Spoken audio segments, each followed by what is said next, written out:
ท่านกำลังรับฟังสถานีวิทยุกระจายเสียงแห่งประเทศไทยจังหวัดลำพูน FM 95 เมกะเฮิรตซ์ขอต้อนรับเข้าสู่รายการเรื่องเล่าเจ้าเกษตรเมืองลำพูน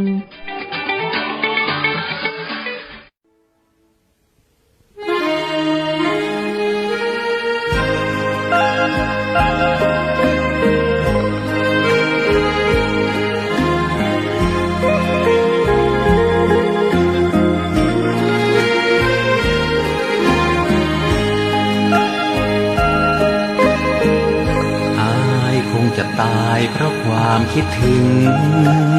น้องคิดหาแต่น้องคิดทอดแต่น้องคนละปูนความหักมันปักในสวงลึกหัวค่ำยามดึกยิ่งเพิ่มพูนคิดถึงละปูนทุกวันเวลาถึงตัวห่างไกลหัวใจบ่เหมือนมาคิดถึงป่าสางคิดถึงความหลังที่ศพทาเคยได้ไปแอวตัวกันสงกรานต์ปีใหม่ปีแล้วมาและยังสัญญาว่าบ่เปลี่ยนใจเวลานาทีที่อ้ายห่างน้องให้ทุกข์หม่นมองกลัวน้องเปลี่ยนไปหากสุดที่หักจริงจากใจอ้ายขอมาตายต่อหน้าตักน้ำอ้ายจึงบ่ลืมยังคิดถึงน้องหัวใจห้ามมองคิดถึงแต่น้องบ่จางกลัวน้องจะกายนายแน่ระแวงใจเฝ้าแต่ครวญครางภาวะผวังคิดถึงละปูน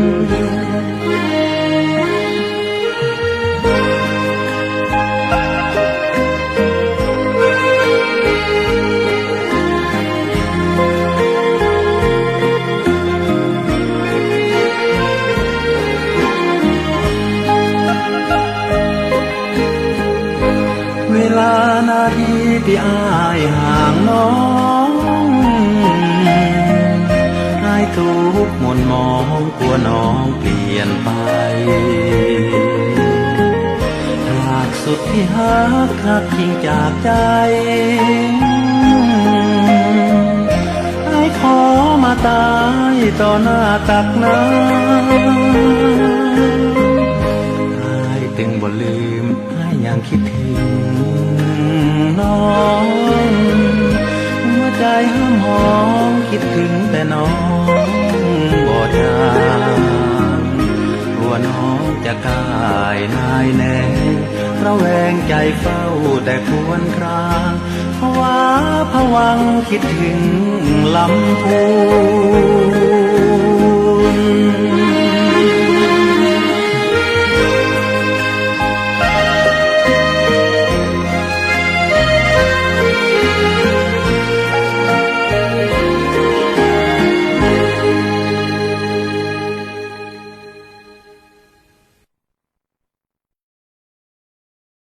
ครับสวัสดีครับคุณผู้ชมคุณผู้ฟังครับวันนี้ปะกับรายการเรื่องเล่าชาวเกษตรนะครับพบกับผมดีเจบอยมาครับงวดนี้ตอนนี้นะครับขออนุญาตนะครับมาได้นำแขกมาเดี๋ยวจะไปอู้กับนะครับพี่น้องกระทรวงเกษตรนะหรือแขกในรายการเนี่ยในพาร์ทหลังนะครับแต่พาร์ทแรกเนี่ยจะต้องเน้นย้ำพ่อแม่พี่น้องก่อนนะครับหลังจากเฮานะครับเป็นได้พ่อครับหลังจากเฮาเลือกตั้งสมาชิกสภาผู้แทนราษฎรและเรียบร้อยละรวมถึงความนะครับความเห็นในรัฐธรรมนูญว่าจะแก้ไขมาแก้ไขเขาก็ได้ผ่านพ้นไปแล้วครับแต่สิ่งประเดียวนี้ซึ่งเข้าสู่เดือนกุมภาซึ่งดีเจบอยเนี่ยอยากจะมาอู้เอิญนะครับมาบอกกับพ่อแม่พี่น้องเกษตรกรนะครับในรอบปีนี้แหมครับทุกๆปี ถ้าพ่อแม่พี่น้องเกษตรกรคุณผู้ชมคุณผู้ฟัง จำได้นะครับห่วงระยะของเดือนกุมภามีนาเมษาบนฟ้าเฮาเกิดยังครับนั่นก็คือเรื่องของนะครับหมอกควันเห็นไหมครับและมันอู้รวมๆกันคือไฟป่าหมอกควันนะครับปีนี้จังหวัดลำพูนเฮานะครับแบ่งการทำงานเนี่ยในเรื่องของแก้ไขปัญหาป้องกันและแก้ปัญหาไฟป่าหมอกควันนะครับเป็นภาคของป่าไม้ภาคเกษตรและภาคชุมชนในส่วนของรายการของดีเจบอยเรื่องเล่าชาวเกษตรเมืองลำพูนเนี่ยก็จะมาสื่อสารกับพ่อแม่พี่น้องในเรื่องของภาคเกษตรนะครับภาคอื่นนี่เขาบ่อู้นะครับเพราะว่ามันมีทีมงานที่แต่ละหน่วยงานรับไปแต่สิ่งที่ดีเจบอยอยากจะสื่อสารให้พ่อแม่พี่น้องในฐานะของผู้แทนกระทรวงเกษตรและสหกรณ์ในพื้นที่จังหวัดลำพูนนี่ครับคือประกาศกระทรวงเกษตรและสหกรณ์นะครับเรื่องนะครับมาตรการบริหารจัดการป้องกันและแก้ไขปัญหาฝุ่นละอองขนาดเล็กไม่เกิน 2.5 ไมครอนนะครับหรือมี PM 2.5 นะภาคการเกษตรเนี่ยเป็นฉบับที่ 2อันนี้นะครับประกาศเมื่อวันที่ 6 พฤศจิกายน 2568 นะครับแต่ว่ามันจะมีสาระสำคัญดังนี้นะครับขออนุญาตสาระสำคัญนะ1ประกาศนี่นะเป็นเพราะว่าเป็นประกาศของกระทรวงเกษตรตามหลักกฎหมายนะเป็นเป็นประกาศของกระทรวงเรื่องเมื่อป้องกันและแก้ไขปัญหาฝุ่นละออง 2.5 ไมครอนเนี่ยภาคการเกษตรนะครับในปีเนี้ยปี 2568 นี่นะแต่ว่ามาข้อที่ 2หมายความว่าอะไรครับข้อที่ 2เนื้อหาของกฎหมายฉบับนี้นะเพิ่นบอกว่าประกาศฉบับนี้ใช้บังคับตั้งแต่วันที่1กุมภา2569เป็นต้นไปนั่นหมายความว่าที่ผ่านมาเดือนกุมภานั่นนะเริ่มมาแล้วเนอะตั้งแต่วันที่1กุมภานะในประกาศฉบับนี้ข้อที่3นะครับเป็นว่าโครงการสนับสนุนและพัฒนาศักยภาพเกษตรกรมันหมายถึงว่ากิจกรรมมาตราการโครงการอายังของกระทรวงเกษตรและสหกรณ์มันไม่ใช่แค่เกษตรอย่างเดียวนะมันตึงมีป่าสูสัตว์มันตึงมีป่าโมงมันมีสปะในหน่วยงานเนี่ยเพิ่นบอกว่าอันนี้คือโครงการสนับสนุนพัฒนาศักยภาพเกษตรกรนะครับคำนิยามนะหน่วยงานก็คือหมายความว่าหน่วยงานภายใต้กำกับของกระทรวงเกษตรนะที่ดีเจบอยก็อู้ไปนะครับการเผาในพื้นที่เกษตรนี่คำนิยามเพื่อนนะการเผาในที่นี่เกษตรหมายความว่านะครับการเผาที่เกิดจากการกระทำของเกษตรกรหรือใช้หรือก่อให้ผู้อื่นเผาในพื้นที่การเกษตรตนหรือพื้นที่การเกษตรที่เกษตรกรมีสิทธิครอบครองหรือใช้ประโยชน์ในที่ดินอันก่อนในช่วง1กุมภา2569ถึง31มีนา2569อันนี้นะพื้นที่ในการเผาบอกชัดเจนนะครับว่าพื้นที่ที่ตัวเก่าเนี่ยกินนะครับเผาคนเดียวก็ไม่ได้ใจก่อผู้อื่นก็ไม่ได้นะครับช่วงเนี้ยตั้งแต่เลยงดเลยนะตั้งแต่1กุมภาจนถึง31มีนา2569อันนี้ประกาศของกระทรวงเกษตรนะครับพื้นที่ในการเผานี่นะเปิ้นฮ้องว่านะครับพื้นที่เปิ้นฮ้องเบิร์นสกานะครับเพราะนั้นเนี่ยมันจะมีข้อที่4มาต่อนะครับว่าโครงการเนี่ยนะครับที่จะช่วยเหลือเกษตรกรเนี่ยเกษตรกรต้องมามีประวัติในการเผาเลยเนอะนะเพราะนั้นในช่วงปีเนี่ย1กุมภาถึง3มีนาพื้นที่เกษตรขอเว้นนะครับฟังเตื้อนะครับฟังเตื้ออันเนี้ยเพราะว่าถ้าเกิดมันเกิดพื้นที่เป็นห้องเบิร์นสกาพื้นที่เผาไหม้นะพื้นที่เผาไหม้นะมันหมายถึงบัจเจจุดฮอตสปอตที่อู้กันนะจุดความร้อนจุดนั้นอันนี้เบิร์นสกาคือพื้นที่ไม่จริงนะครับพื้นที่ไม่จริงถ้าพิสูจน์มาแล้วนะมาข้อที่5เนี่ยข้อที่5บอกว่า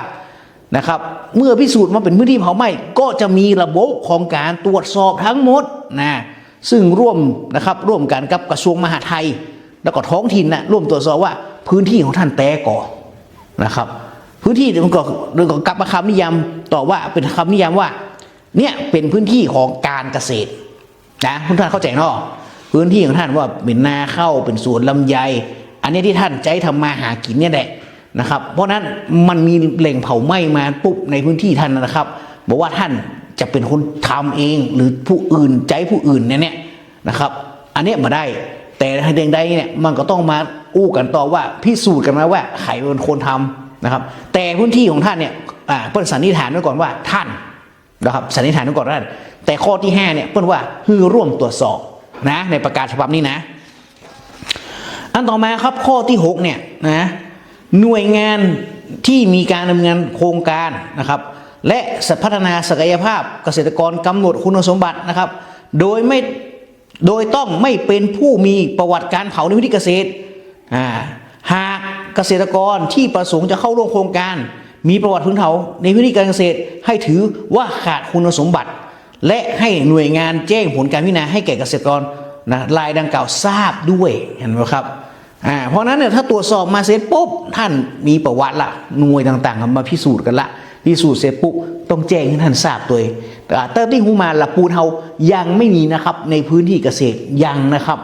อันนี้นะครับก็อย่างนี้นะครับท่านผู้ว่าราชการจังหวัดลำพูนบอกว่าการเป็นแชมป์นะป้องกันแชมป์นะอันนี้สำคัญเห็นไหมครับเรื่องการเลือกตั้งที่ผ่านมาเขาเป็นไดพ่องนะครับแต่อันนี้ก็เหมือนกันในปีที่แล้วจังหวัดลำพูนเฮามันมีการเผาในพื้นที่เกษตรจนเป็นพื้นที่เผาไหม้ครับจนเป็นพื้นที่เผาไหม้นะเพราะฉะนั้นเนี่ยขอพ่อแม่พี่น้องช่วยกันนะครับใครฮะว่าเผาก็สักหน่อยปะเผากันแนวกันไฟอย่าเตือนนะครับเพราะอันนี้มันกินครอบคลุมมาถึงนะ1 กุมภาจนถึง31 มีนา 2569นะครับแล้วใบไม้อุ้ยอะไรใบไม้อุ้ก็ผมถึงบอกแล้วว่าลองก่อนเกี่ยใบไม้ท่านทำเป็นปุ๋ยก็ได้หรอสารเล่งพอดอก็มีนะครับถามที่เกษตรอำเภอท่านว่าสารพอดอมีก่อที่ย่อยใบไม้อย่างมันอุกนักกับกวาดเก็บขี้รวมกันอันนี้ขอช่วยกันขอความร่วมมือนะครับ FC ทุกท่านมิตรรักแฟนเพลงแฟนรายการดีเจบอยเรื่องเล่าชาวเกษตรอันนี้ขอร้องนะครับขอร้องเป็นประกาศอันนี้บ่อยากให้พ่อแม่พี่น้องโดนตัดสิทธินะข้อที่7นะในกรณีเกษตรกรรายใดมีประวัติในการเผาพื้นที่เกษตรเกษตรกรรายนั้นจะไม่ได้รับสิทธิ์ในการร่วมโครงการสนับสนุนพัฒนาศักยภาพเกษตรกรโดยขาดคุณสมบัติในการเข้าร่วมพัฒนาเกษตรกรนับตั้งแต่วันที่1 เมษายน 69จนถึงมีนา31 มีนา 2571อันนี้สำคัญมากเลย69 70 713 ปีกับพี่น้องไม่ก่อนเดี๋ยวนับใหม่นะ1 เมษายน 69 1 เมษายน 70เนาะ71 2 ปีสุมาเด้อ2 ปีต้นตัด2 ปีว่าไป3 ปีเนาะ2 ปีครับ2 ปีงดเลยนะขออนุญาตพ่อแม่พี่น้องนะครับเพราะนั้นการตัดสินเนี่ยไป2 ปีถ้าเนี่ยมันก็จะเป็นประกาศแนวทุกๆปีและข้อสุดท้ายเพื่อให้การดำเนินมาตรการตามประกาศนี้เกิดผลสำลิดอย่างเป็นรูปธรรมให้หน่วยงานในสังกัดกระทรวงเกษตรและสหกรณ์สนับสนุนองค์ความรู้รวมถึงการผลิตและนำเข้าสินค้าเกษตรปลอดการเผาเทคโนโลยีเครื่องจักรกลทางการเกษตร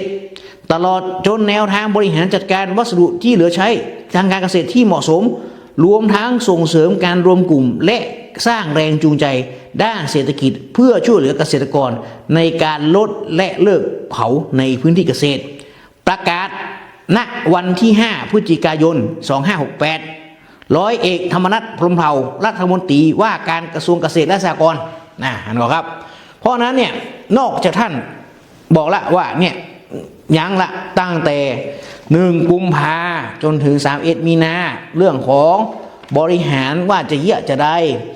เพราะนั้นเนี่ยหน่วยที่ใกล้ท่านที่สุดก็คือหมู่ในอำเภอก็คือหมู่เกษตรอำเภอเนี่ยเกษตรตำบลเนี่ยถามเขาก็ได้ว่าผงพอดอมีก่อเอามาย่อยสลายได้ก่อเริ่มมีแนวทางไหนเพราะเหมือนหื้อเผาเนี่ยนะครับลองถามเขาว่ามีแนวทางอย่างก่อเพราะแต่ละกลุ่มแต่ละเนี่ยต้องรับประกาศฉบับนี้ไปนะครับข้อสรุปสำคัญประกาศกระทรวงเกษตรและสหกรณ์เรื่องมาตรการบริหารจัดการป้องกันและแก้ไขปัญหาฝุ่นละอองขนาดเล็กนะครับไม่เกิน 2.5 ไมครอน PM 2.5 ภาคการเกษตรเนี่ย2568นี่นะสาระสำคัญคือ1การเผาเนี่ยต้องเกิดนะครับการกระทำจากเกษตรกรนะครับหรือใช้หรือก่อผู้อื่นเผาในวิธีของตนเองนะครับหรือพื้นที่การเกษตรที่เกษตรกรมีสิทธิครอบครองในประโยชน์ที่ดินก็คือพื้นที่ทากินเนี่ยบอกว่าตัวเก่าจะเผาจะให้คนอื่นเผาแล้วมันเกิดเนี่ยสันนิษฐานไว้ก่อนนะครับเพราะนั้นไม่อยากให้เกิดข้อนี้เขาอดเอาก่อนเนาะ2ก็คือว่า มันจะมีสิทธิความช่วยเหลือโครงการสนับสนุนพัฒนาศักยภาพโครงการต่างๆของบรรดาหมู่หน่วยงานในสังกัดกระทรวงเกษตรอันเนี้ยเปิ้ลจะแบนยั้งเลยนะครับก่อนที่จะยั้งก็คือว่า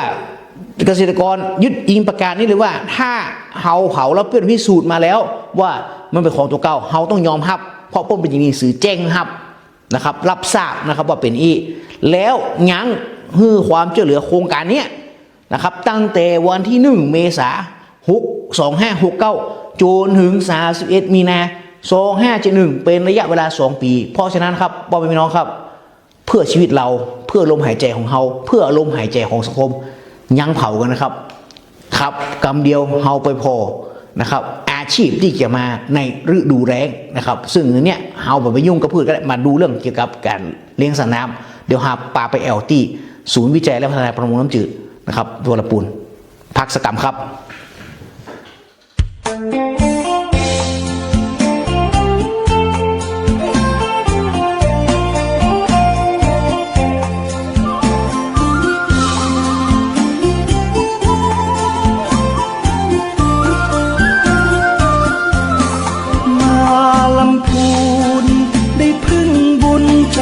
จามเทวีกราบองค์ทรงน้ำเจดีย์พึ่งบารมีท่านศรีวิชัยครูบา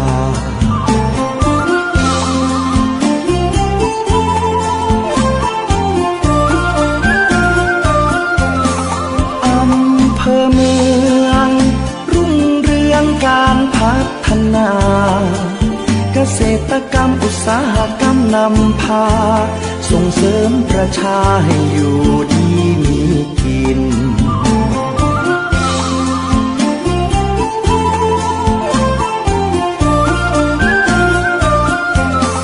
ชมป่าสางชะเง้อพลางนวลนางโสพินทอผ้าเมืองรุ่งเรืองอาชินตราบฟ้าดินไม่ลืมป่าสาง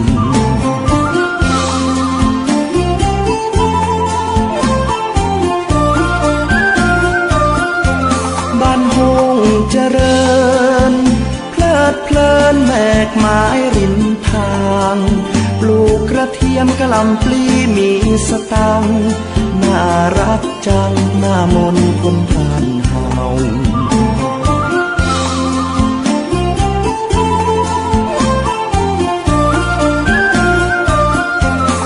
เยือนถิ่นลีเขียวขจีท้องนาป่าเขาล่องแก่งก้อยหยอกล้อสองเรากลางลำเนาชมธรรมชาติงาม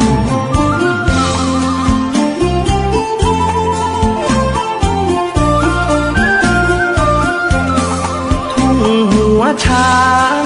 ชวนน้องนางไหว้พระธาตุดอยกวางคำเมืองคนดีมีศีลธรรมจิตใจงดงาม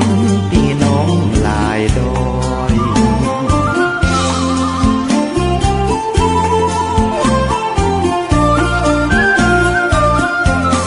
ถิ่นแม่ทาชาวประชาฝีมือเลิศลอยหัตถกรรมงดงามบ่อน้อยเรื่อง3 ปอยบนดอยขุนตาล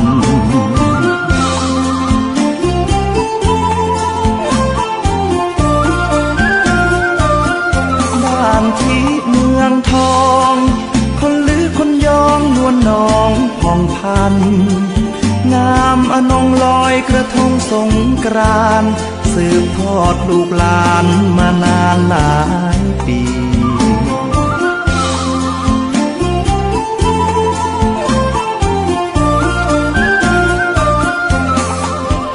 บ้านเวียงได้ร่วมเรียงเที่ยวงานประเพณีร่วมขบวนแห่ไม้กำสรีน้องล่องคนใจดีเขามีเมตตา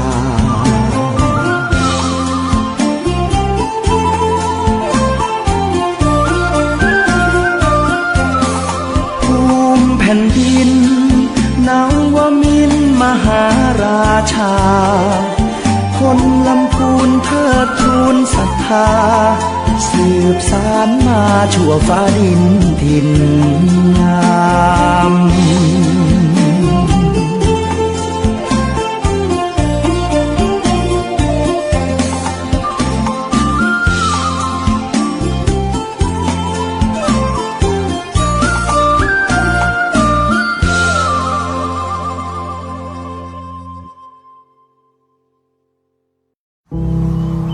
เกษตรกรผู้ยากจนคนค้าขายเป็นหนี้ไม่เกิน 2,500,000 บาทโดยนำที่ดินไปจำนองขายฝากหรือสัญญากู้เงินทั้งหนี้ในระบบที่มีคำพิพากษาและหนี้นอกระบบเราช่วยท่านได้ติดต่อขอยื่นกู้ที่สำนักงานเกษตรและสหกรณ์จังหวัดสำนักงานเกษตรอำเภอธกสทุกสาขาตามภูมิลำเนาโทร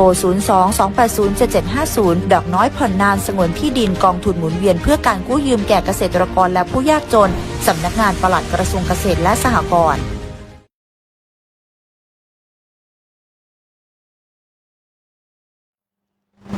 สวัสดีครับคุณผู้ชมคุณผู้ฟัง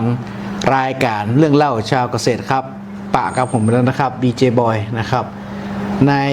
งวดนี้ในรอบนี้นะครับเราก็จะพาพ่อแม่พี่น้องคุณผู้ชมคุณผู้ฟังมารับชมนะครับรับทราบทีมงานของหน่วยงานสังกัดกระทรวงเกษตรและสหกรณ์แห่งหน่วยหนึ่งครับวันนี้นะครับปลามาแอลที่ฮ้องว่ากลมในน้ำมีปลา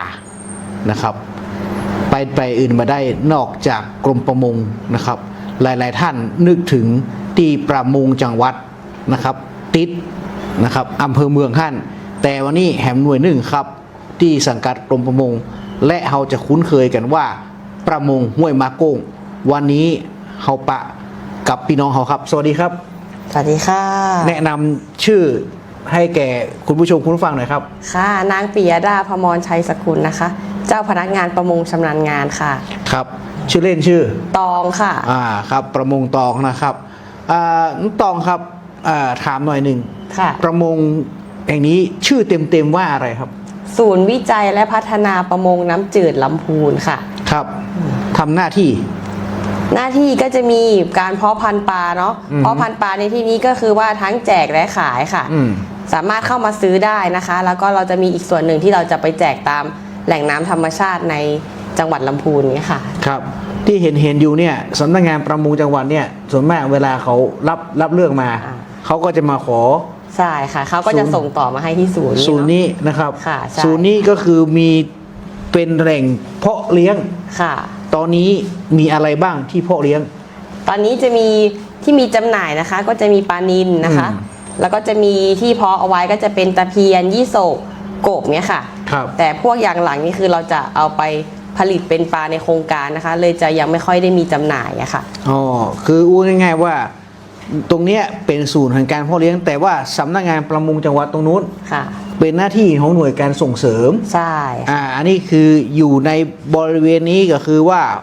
ณห้วยม้าโก้งจังหวัดลำพูนนี่นะครับทำหน้าที่ในการเพาะเลี้ยงปลาอย่างแรกนี่เลี้ยงเอาไว้เพื่อจำหน่ายให้แก่เกษตรกรเรียกว่าปลานิลแล้วก็ปลานิลเนี่ยถามนิดหนึ่งเป็นปลาพระราชทานใช่ไหมใช่ค่ะเป็นปลาพระราชทานอันนี้เนี่ยเปิ้นฮ้องว่าสนับสนุนครัวเรือนสนับสนุนเปิ้นฮ้องว่าโปรตีนแก่ครัวเรือนค่ะปลานิลถามนิดนึงว่า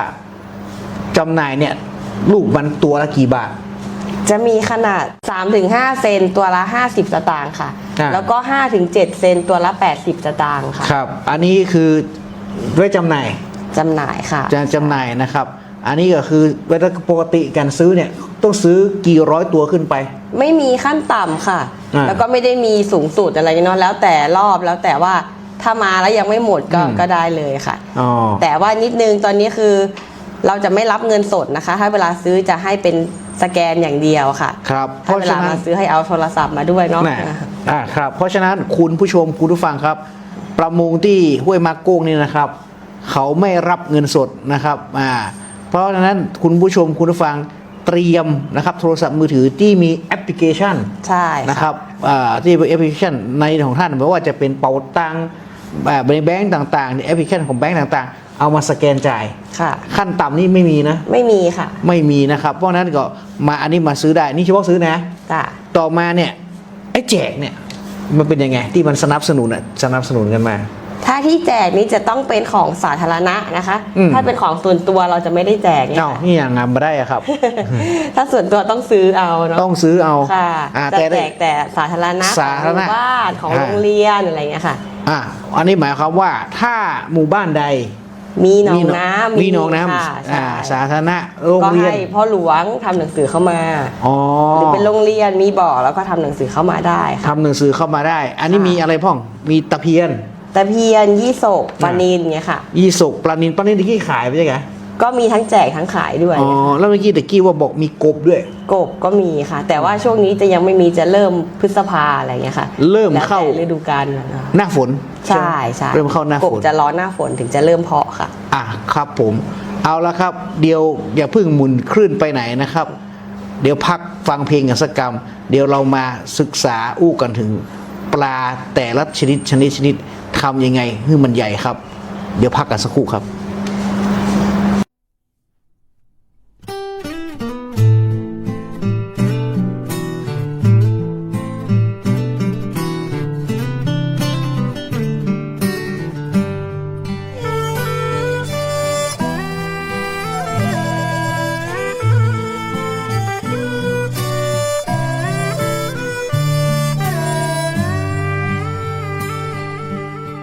แอวเมืองละปูนอิ่มบุญอุ่นฮัก หากไผหูจัก จะฮักไปจนวันตายละปูนเฮามีของดี มีกระเทียมมีลำไยคนงามหน้าใสน้ำใจบ่ดำอู่ลืออู่ยองอู่เมืองมวลลายเรื่องการแต่งกายเฮาก็ใส่ผ้าเมืองภูมิใจแต่นาหมู่เฮาห่วมแหงสร้างบ้านแปลงเมืองรุ่งเรืองมาเมินหนึ่งในล้านนาคือประเพณีส่งน้ำเจดีย์สิริพุนชัยงานแห่แค่หลวงงดงามยิ่งใหญ่ตานสลากยอมคือการห่วมใจทำบุญครั้งใดบ่เต้างานนี้อูไปบ่เสี่ยงเมื่อมาเมืองละปูนพี่น้องกู้คนมีน้ำใจไมตรีบ้านที่เมทาบ้านห้องป่าสางบ้านเวียงเมืองลีทุ่งหัวจ้างคนดีน้ำใจงดงาม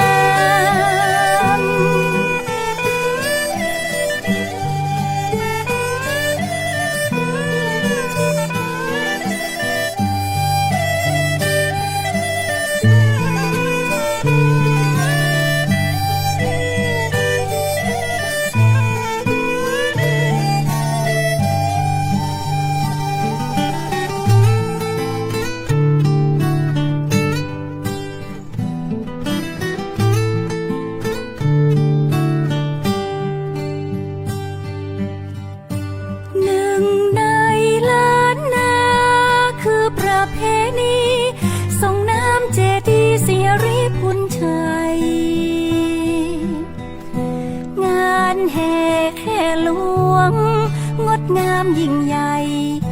ตานสลากยอมคือการห่วมใจทำบุญครั้งใดบ่เต้างานนี้อูไปบ่เสียงเมื่อมาเมืองละปูน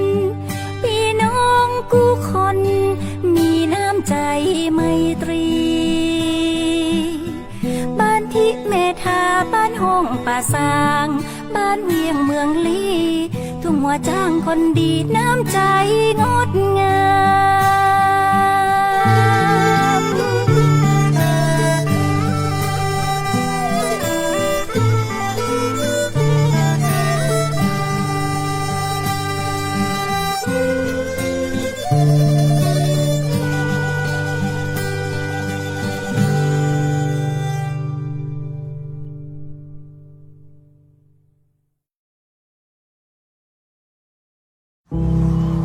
เกษตรกรผู้ยากจนคนค้าขายเป็นหนี้ไม่เกิน 2,500,000 บาทโดยนำที่ดินไปจำนองขายฝากหรือสัญญากู้เงินทั้งหนี้ในระบบที่มีคำพิพากษาและหนี้นอกระบบเราช่วยท่านได้ติดต่อขอยื่นกู้ที่สำนักงานเกษตรและสหกรณ์จังหวัดสำนักงานเกษตรอำเภอธกสทุกสาขาตามภูมิลำเนาโทร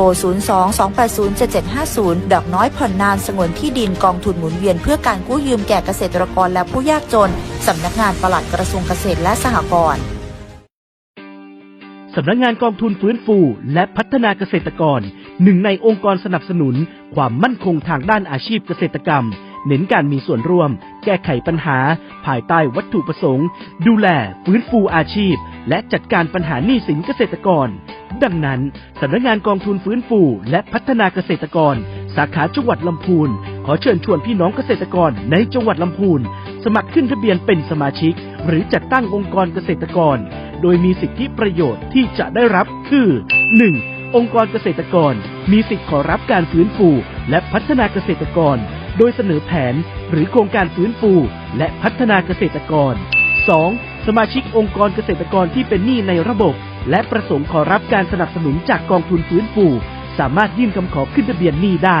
สอบถามข้อมูลเพิ่มเติมติดต่อสำนักงานกองทุนฟื้นฟูและพัฒนาเกษตรกรสาขาจังหวัดลำพูนที่ศูนย์ราชการจังหวัดลำพูนชั้น 4 ถนนซุปเปอร์ไฮเวย์เชียงใหม่ลำปางหรือโทรศัพท์ 053-510-275 และ 080-067-1057 ทั้งนี้เกษตรกรที่มาติดต่อสำนักงานจะไม่เสียค่าใช้จ่ายใดๆทั้งสิ้นขอย้ำไม่เสียค่าใช้จ่ายใดๆทั้งสิ้น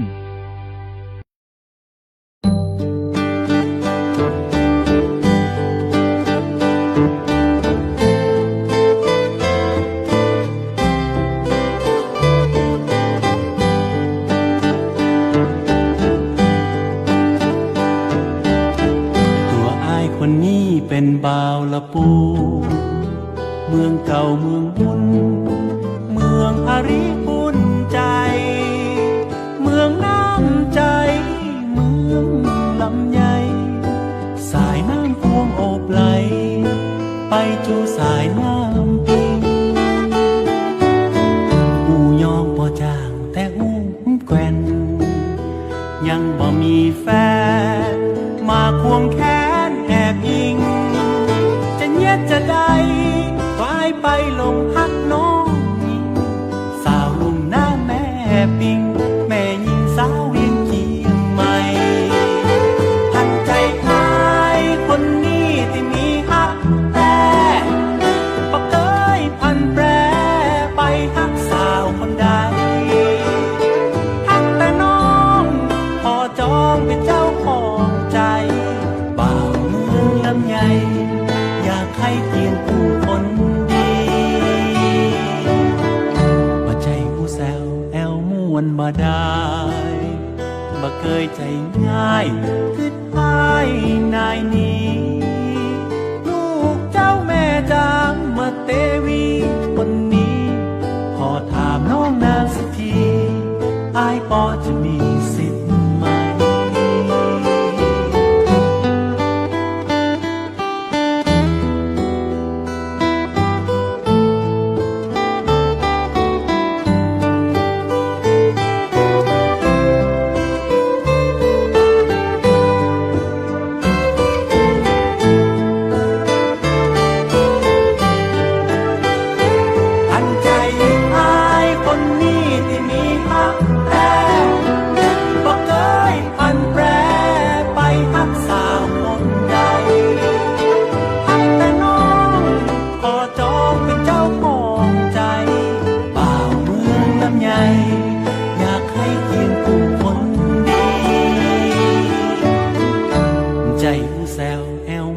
มาได้ใจคนใจง่ายคือหายนายนี้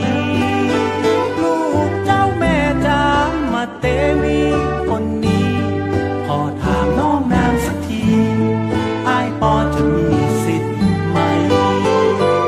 กเจ้าแม่จามมาเตวีคนนี้ขอถามน้องนางสักทีอายพอจะมีสิทธิ์พ่องก็หา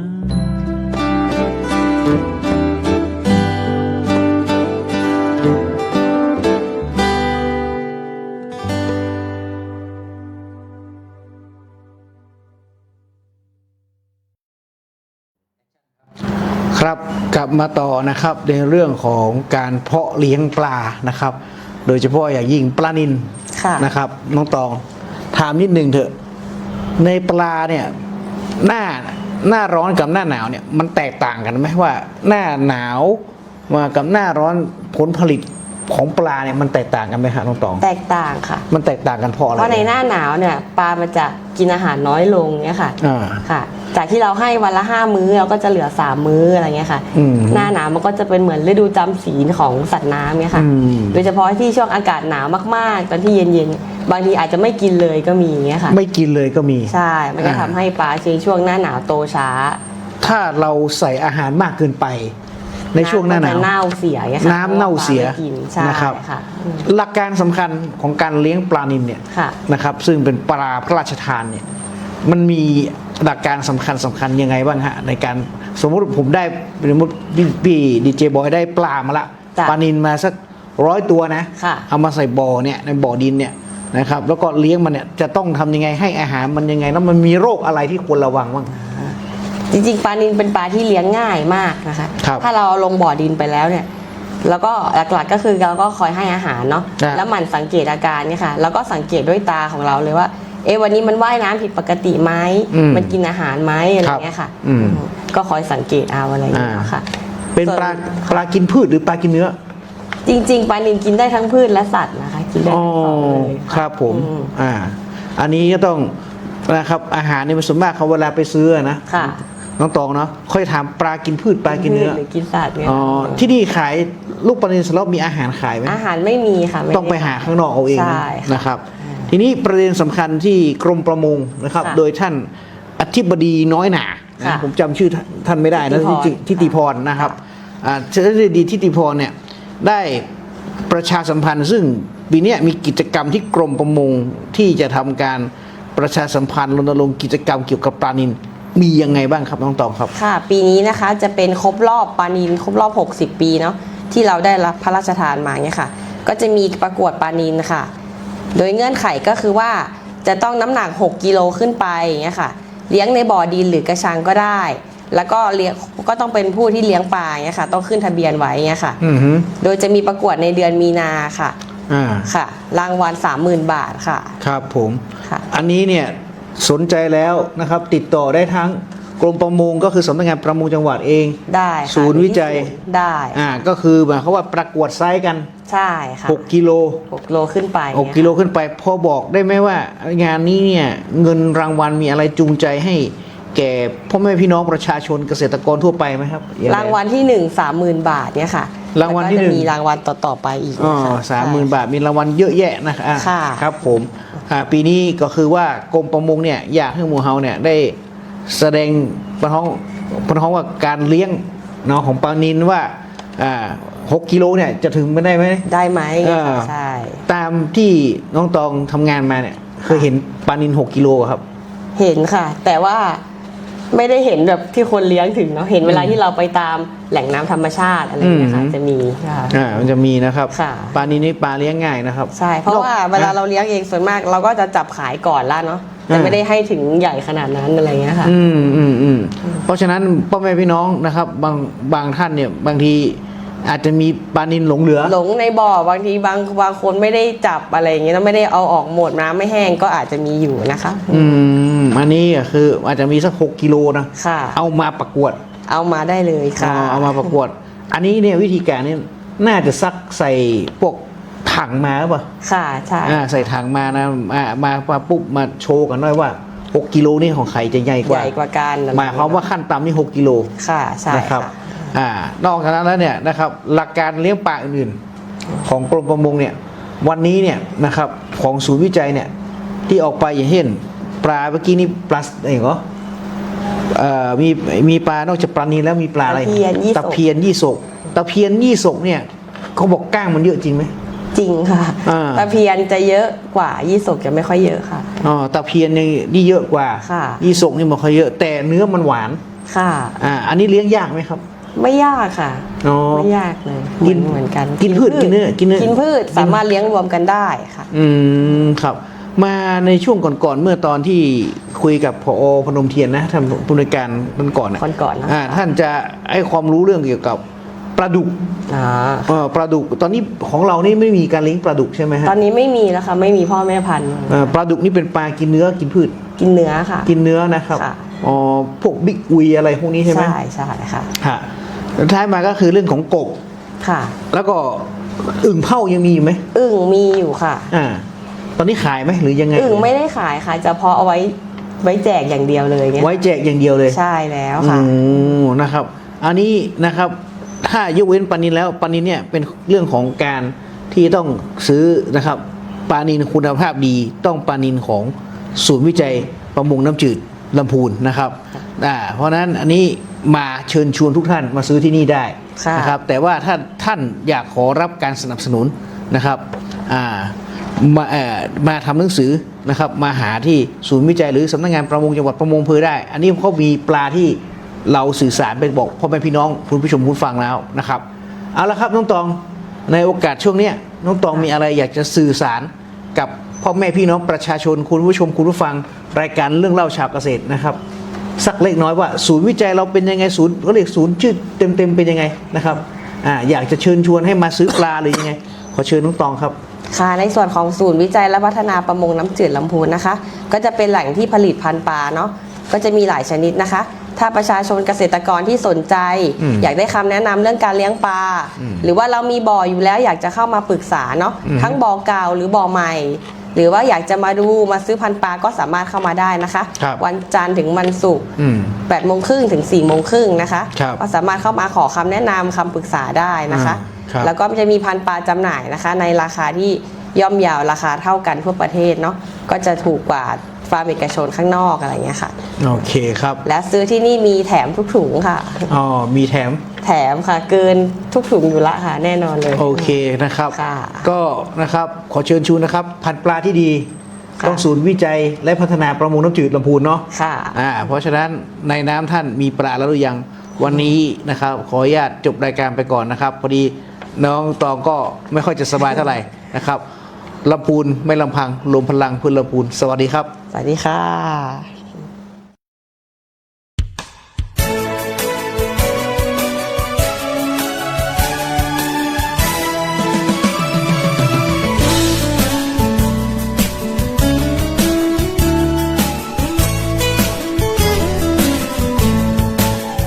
นครลำพูน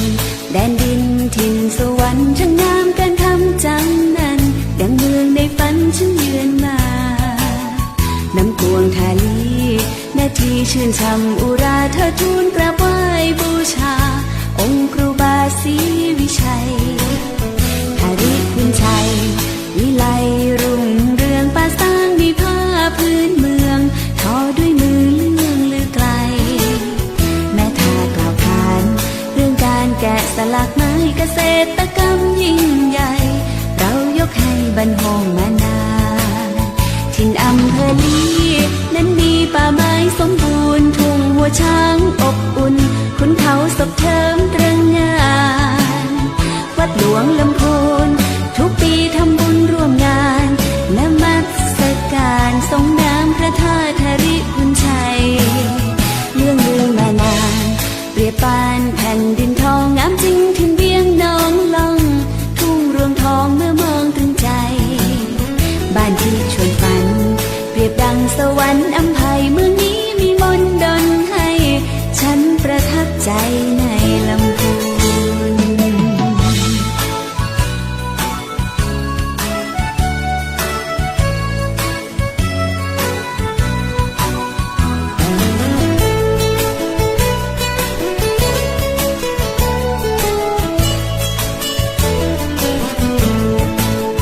ถิ่นอำเภอลีนั้นมีป่าไม้สมบูรณ์ทุ่งหัวช้างอบอุ่นขุนเขาศพเทิมตรึงงานวัดหลวงลำพูนทุกปีทำบุญร่วมงานนมัสการทรงน้ำพระธาตุธริพุนชัยเรื่องลือมานานเปรียบปานแผ่นดินทองงามจริงถิ่นเวียงน้องล่องทุ่งรวงทองเมื่อมองถึงใจบ้านที่ชวนฝันเปรียบดังสวรรค์อำไพเมืองนี้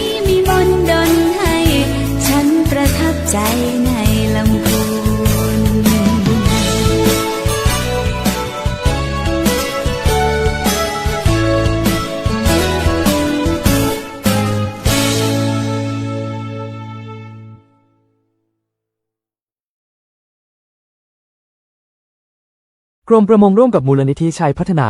สมาคมปลานิลไทยและภาคเอกชนจัดกิจกรรมเฉลิมพระเกียรติงาน 60 ปีปลานิลพระราชทานเพื่อปวงชนชาวไทยกำหนดจัดขึ้นระหว่างวันที่ 13 ถึงวันที่ 17 มีนาคม 2569 ณ ศูนย์การค้าฟิวเจอร์พาร์คและสเปลจังหวัดปทุมธานีโดยวันที่ 17 มีนาคม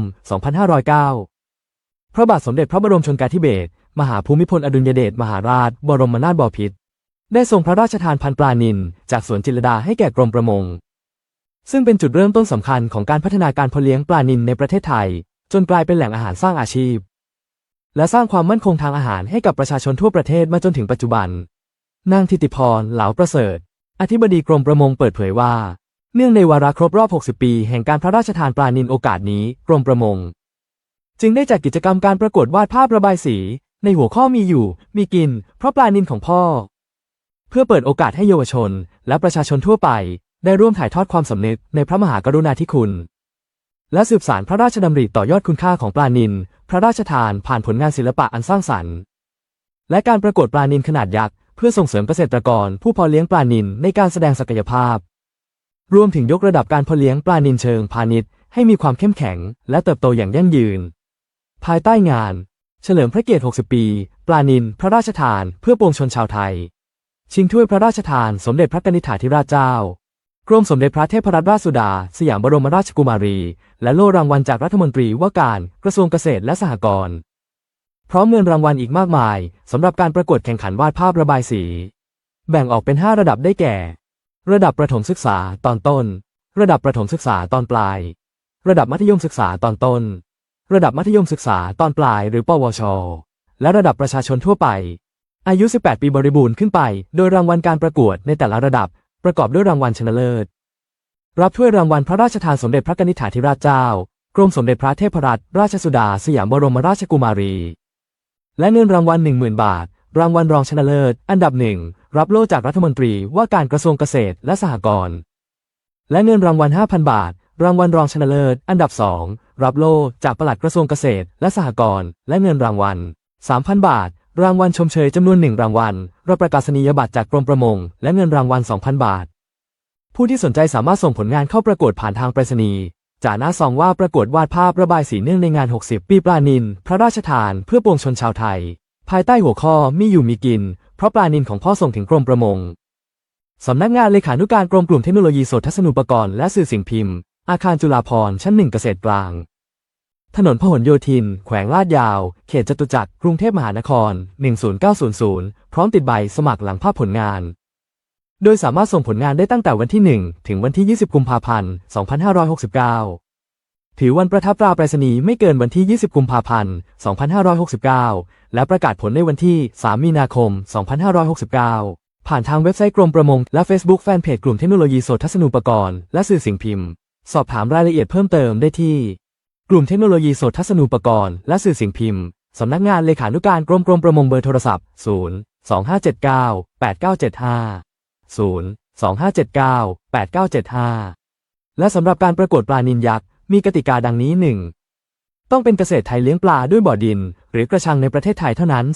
2. ปลานิลต้องมีน้ำหนักมากกว่า 6 กิโลกรัม 3. สามารถนำปลาขึ้นมาชั่งน้ำหนักให้เจ้าหน้าที่ลงข้อมูลได้ทั้งนี้การคัดเลือกผู้ชนะทางสมาคมปลานิลไทยจะเดินทางไปชั่งน้ำหนักปลาด้วยตนเองณบ่อหรือกระชังของผู้เข้าประกวดเพื่อทำการตรวจสอบและบันทึกข้อมูลสำหรับใช้ในการประกวดปลานิลยักษ์โดยปลานิลที่ส่งเข้าประกวดจะต้องมีชีวิตอยู่จนถึงวันที่ 12 มีนาคม 2569 สำหรับรางวัลผู้ชนะเลิศจะได้รับถ้วยพระราชทานสมเด็จพระกนิษฐาธิราชเจ้ากรมสมเด็จพระเทพรัตนราชสุดาสยามบรมราชกุมารีพร้อมเงินรางวัล 30,000 บาทซึ่งปลานิลที่ชนะเลิศจะตกเป็นกรรมสิทธิ์ของสมาคมปลานิลไทยและจะนำไปจัดแสดงภายในงาน 60 ปีปลานิลพระราชทานเพื่อปวงชนชาวไทยระหว่างวันที่ 13 ถึงวันที่ 17 มีนาคม 2569 ณ ศูนย์การค้าฟิวเจอร์พาร์คและสเปลจังหวัดปทุมธานีสำหรับเกษตรกรไทยผู้สนใจเข้าร่วมการประกวดปลานิลยักษ์สามารถสแกน QR Code เพื่อกรอกรายละเอียดการสมัครตั้งแต่บัดนี้จนถึงวันที่ 20 กุมภาพันธ์ 2569 โดยจะประกาศผลผ่านทาง Facebook แฟนเพจสมาคมปลานิลไทยสอบถามรายละเอียดเพิ่มเติมได้ที่คุณอาคมเบอร์โทรศัพท์ 0844404455 เบอร์โทรศัพท์ 0844404455 จึงขอเชิญชวนประชาชนทุกเพศทุกวัยรวมถึงเกษตรกรไทยร่วมส่งผลงานเข้าประกวดวาดภาพระบายสีและประกวดปลานิลขนาดยักษ์โดยผลงานของผู้ที่ชนะการประกวดทั้ง2ประเภทจะนำมาจัดแสดงภายในงาน60ปีปลานิลพระราชทานเพื่อปวงชนชาวไทยจัดขึ้นระหว่างวันที่13ถึงวันที่17มีนาคม2569ณศูนย์การค้าฟิวเจอร์พาร์คและสเปลจังหวัดปทุมธานีเพื่อถ่ายทอดพลังแห่งความภาคภูมิใจและตอกย้ำความสำคัญของปลานิลของพ่อที่หล่อเลี้ยงสังคมไทยอย่างยั่งยืนช่วงเตือนภัยด้านการเกษตรโดยศูนย์ติดตามและแก้ไขปัญหาภัยพิบัติด้านการเกษตรสำนักงานเกษตรและสหกรณ์จังหวัดลำพูนแจ้งเตือนเฝ้าระวังเพลี้ยไฟพริกในพืชหอมแดงในหอมหัวใหญ่หอมแบ่งและกระเทียมโดยสภาพอากาศในช่วงนี้อากาศเย็นกับมีหมอกในตอนเช้าและมีฝนตกบางพื้นที่เตือนผู้ปลูกหอมแดงหอมหัวใหญ่หอมแบ่งกระเทียมที่อยู่ในระยะการเจริญเติบโตทางลำต้นถึงการพัฒนาหัวระวังต้องรับมือกับเพลี้ยไฟพริกอาการของโรคพบได้บนใบกาบใบหรือส่วนหัวโดยเริ่มแรกพบจุดฉ่ำน้ำขนาดเล็กต่อมาขยายใหญ่เป็นแผลรูปกลมหรือรีเนื้อแผลยุบลงเล็กน้อยบนแผลมีหยดของเหลวสีชมพูอมส้มซึ่งเป็นกลุ่มสปอร์ของเชื้อราเป็นสาเหตุของโรคเมื่อแห้งจะเห็นตุ่มเล็กๆสีน้ำตาลดำเรียงเป็นวงซ้อนกันหลายชั้นถ้าแผลขยายใหญ่หรือหลายแผลมาชนกันจะทำให้หักพับแห้งตายหรือเน่าตายทั้งต้นทำให้ผลผลิตลดลงหากเป็นโรคในระยะที่ต้นหอมยังไม่ลงหัวจะทำให้ต้นแคระแกนใบบิดเป็นเกลียวถ้าอาการรุนแรงต้นจะเลื้อยทำให้ไม่ลงหัวหรือถ้าหากเป็นโรคในระยะที่ต้นหอมเริ่มลงหัวจะทำให้หัวรีบยาวบิดโค้งงอส่วนกาบใบที่อยู่บริเวณเหนือหัวหอมหรือที่เรียกว่าคอหอมมักยืดยาวและทำให้มีระบบรากสั้นกว่าปกติทำให้ไม่ได้ผลผลิตแนวทางป้องกันและวิธีแก้ไข 1. ก่อนปลูกควรไถตักดิน 2-3 แดดใส่ปูนขาวและปุ๋ยคอกหรือปุ๋ยอินทรีย์เพื่อปรับสภาพดิน 2. ใช้ส่วนขยายพันธุ์ที่ปราศจากโรคโดยแช่หัวพันธุ์หรือต้นกล้าก่อนปลูกด้วยสารป้องกันกำจัดโรคพืชเช่นโพรคลอรัส 50% WP อัตรา 40 กรัมต่อน้ำ 20 ลิตรนาน 15-20 นาที 3. ตรวจแปลงปลูกอย่างสม่ำเสมอเมื่อพบโรคพ่นด้วยสารป้องกันกำจัดโรคพืชเช่นโพรคลอรัส 50% WP อัตรา 20 กรัมต่อน้ำ 20 ลิตรหรืออะซอกซิโตรบิน 25% SC อัตรา 10 มิลลิลิตรต่อน้ำ 20 ลิตรทุก 5 วันไม่ควรพ่นสารชนิดใดชนิดหนึ่งต่อเนื่องกันเป็นเวลานานควรใช้สลับชนิดเพื่อป้องกันการดื้อยาของเชื้อราที่เป็นสาเหตุของโรค 4. ต้นที่เป็นโรครุนแรงควรถอนนำไปทำลายนอกแปลงปลูกเพื่อไม่ให้เป็นแหล่งแพร่ระบาดของโรค 5. หลังจากเก็บเกี่ยวผลผลิตแล้วควรเก็บซากพืชที่เป็นโรคไปทำลายนอกแปลงปลูกให้หมดเพื่อไม่ให้เป็นแหล่งสะสมของเชื้อสาเหตุโรค 6. แปลงที่มีการระบาดของโรครุนแรงควรปลูกพืชอื่นที่ไม่ใช่สกุลหอมหรือกระเทียมสลับอย่างน้อย2 ปีหากคุณผู้ฟังสงสัยสามารถติดต่อสอบถามมายังศูนย์ติดตามและแก้ไขปัญหาภัยพิบัติด้านการเกษตรสำนักงานเกษตรและสหกรณ์จังหวัดลำพูนไว้พบกันใหม่สวัสดีครับ เกษตรกรผู้ยากจนคนค้าขายเป็นหนี้ไม่เกิน 2,500,000 บาทโดยนำที่ดินไปจำนองขายฝากหรือสัญญากู้เงินทั้งหนี้ในระบบที่มีคำพิพากษาและหนี้นอกระบบเราช่วยท่านได้ติดต่อขอยื่นกู้ที่สำนักงานเกษตรและสหกรณ์จังหวัดสำนักงานเกษตรอำเภอทกสทุกสาขาตามภูมิลำเนาโทร 02-280-7750 ดอกน้อยผ่อนนานสงวนที่ดินกองทุนหมุนเวียนเพื่อการกู้ยืมแก่เกษตรกรและผู้ยากจนสำนักงานปลัดกระทรวงเกษตรและสหกรณ์